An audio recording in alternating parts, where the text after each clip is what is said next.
welcome. Thank you for joining my video. And I'm Wenjiu from Seoul, Malaysia. Today we're gonna talk about the coercive, permissive means.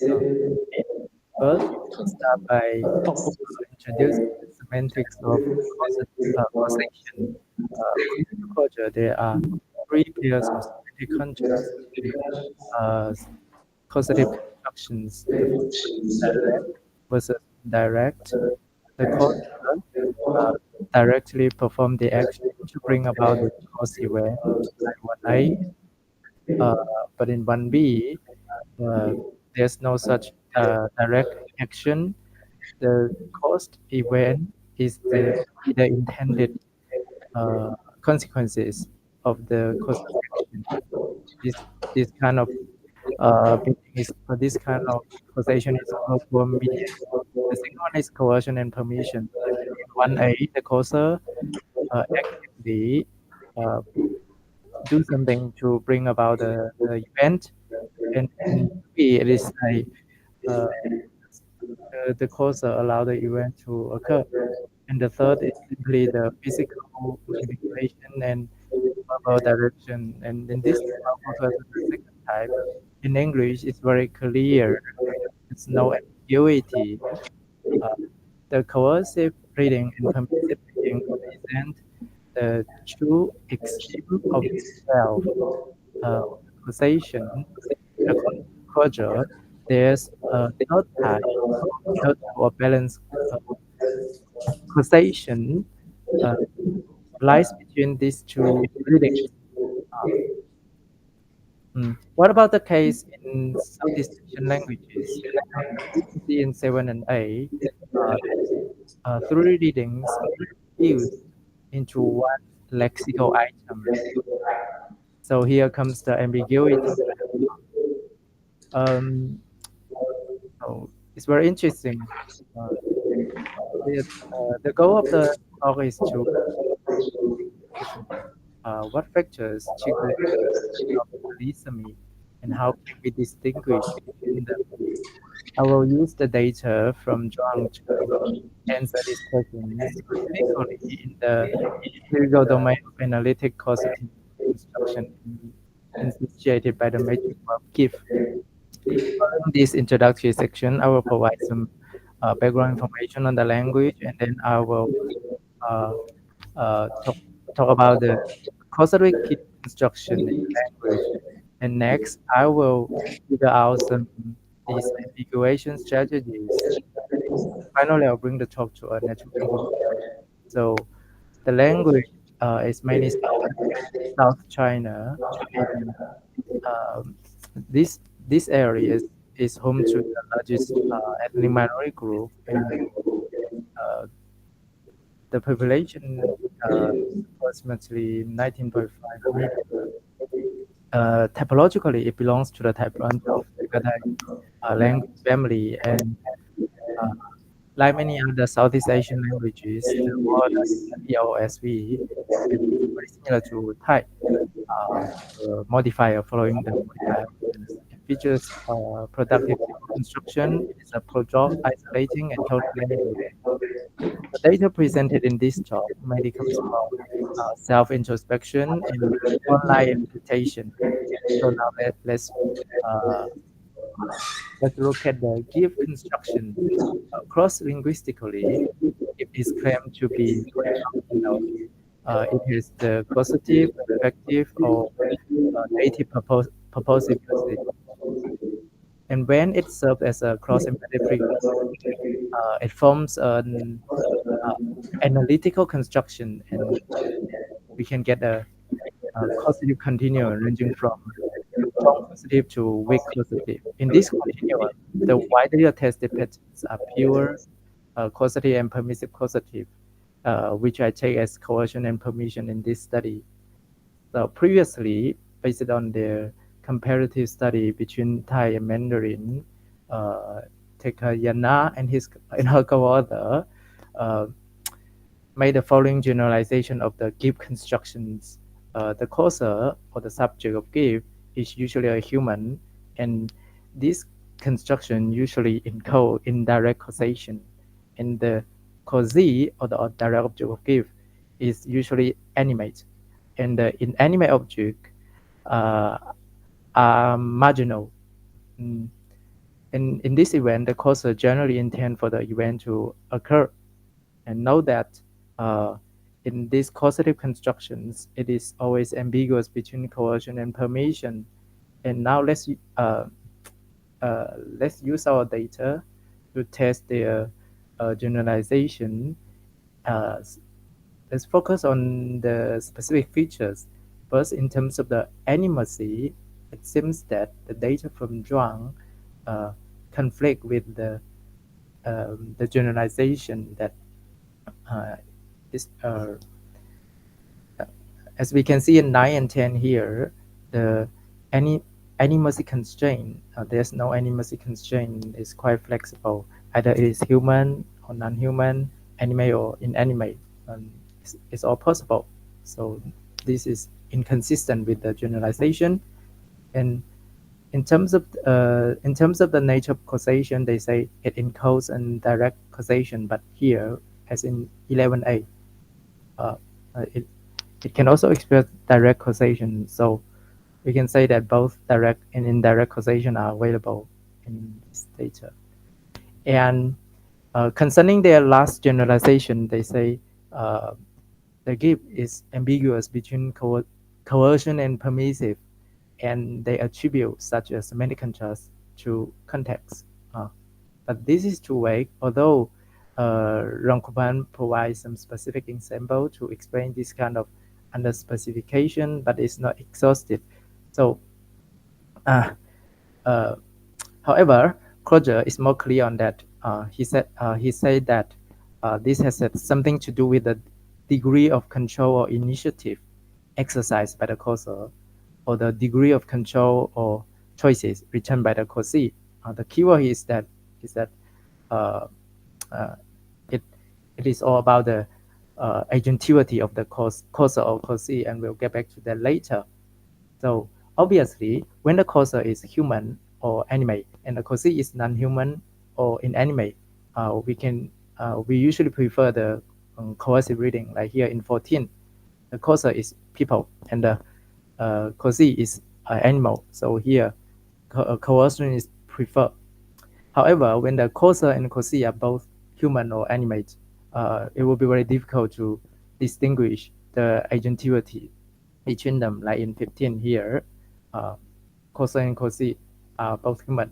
Uh, it can neither mean uh, causation or permission, and in the coercive reading, it usually introduces a maleficiary like causee, and in the permission introduce a beneficiary like causee.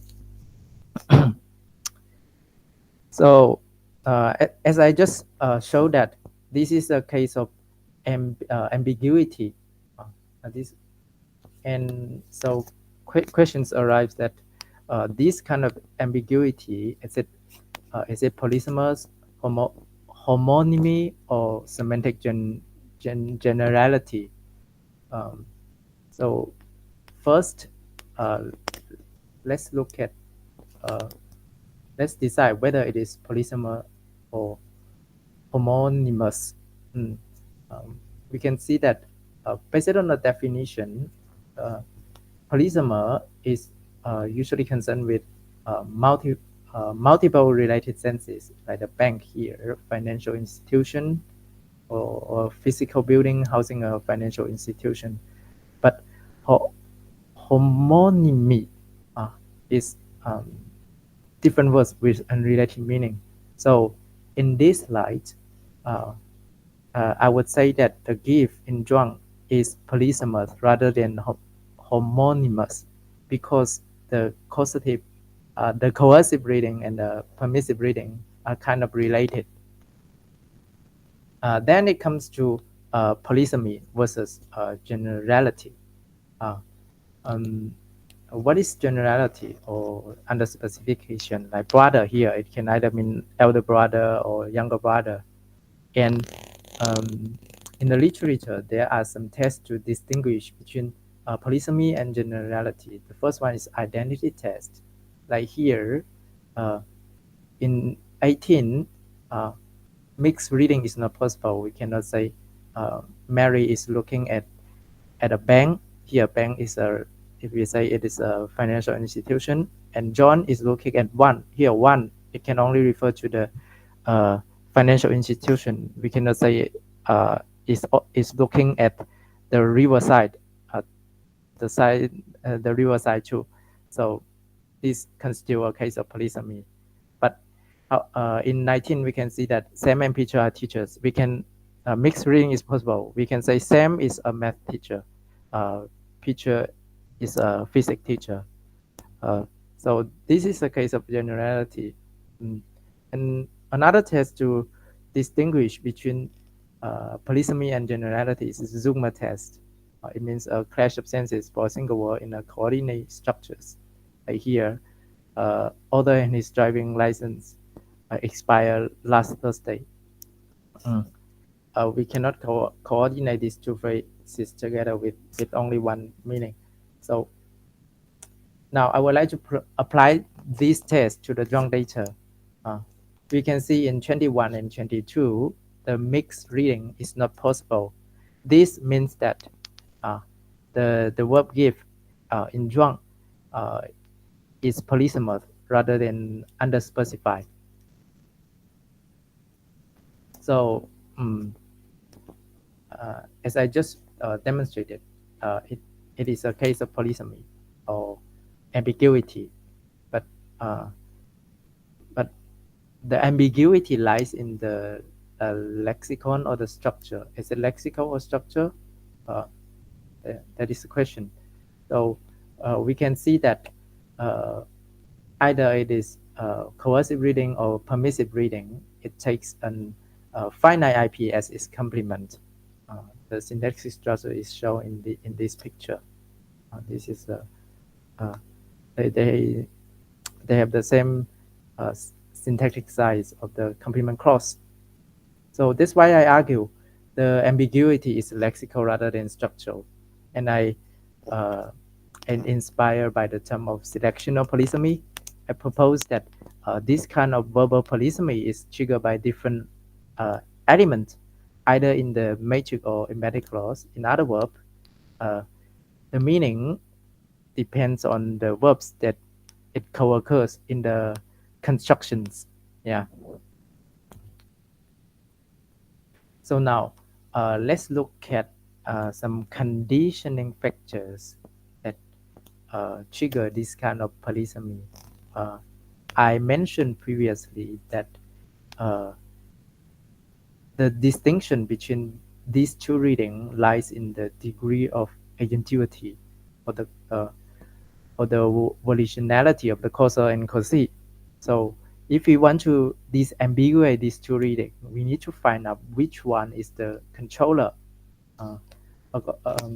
In Matsumoto's study, he employed 3 tests to identify the grammatical subject. They are adverbial control clauses, modification of certain adverb, and horrification.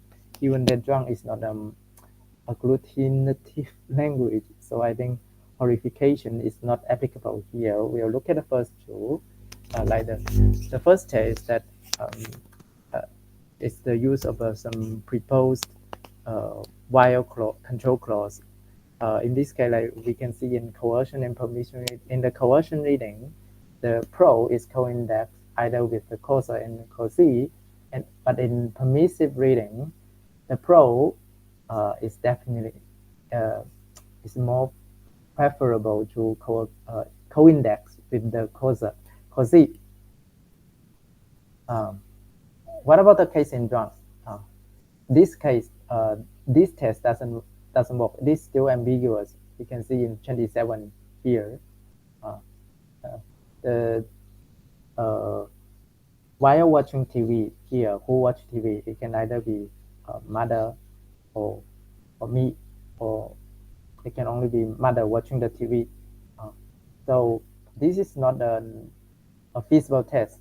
to distinguish the two readings.